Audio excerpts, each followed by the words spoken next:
వివిధ కేసుల్లో దర్యాప్తు చేస్తున్న పోలీసు అధికారులకు ప్రభుత్వ న్యాయవాదులకు కొత్త చట్టాలపై అవగాహన అవసరమని న్యాయశాఖ మంత్రి కొల్లు రవీంద్ర అభిప్రాయపడ్డారు.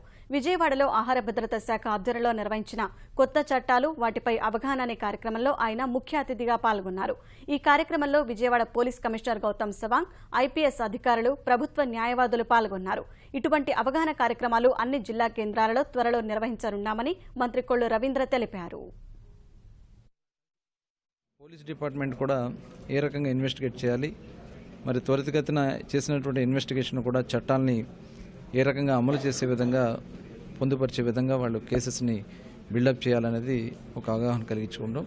అలాగే ప్రాసిక్యూటింగ్ ఆఫీసర్స్ కూడా దాదాపు కృష్ణా జిల్లాలో ఒక 45 మంది వరకు ఈరోజు ఇక్కడికి రావడం జరిగింది. వారు కూడా ఒక అవగాహన కల్పించుకుంటూ భవిష్యత్తులో నిజమైనటువంటి ముద్దాయిలు చట్టాన్ని నుంచి తప్పించుకోకుండా వాళ్ళకి శిక్షలు పడే విధంగా చేసేదానికోసమే ప్రధానంగా కేసును కూడా త్వరితగతిన పూర్తి చేసుకునే దానికోసమే ఈ సదస్సును ఏర్పాటు చేశారు.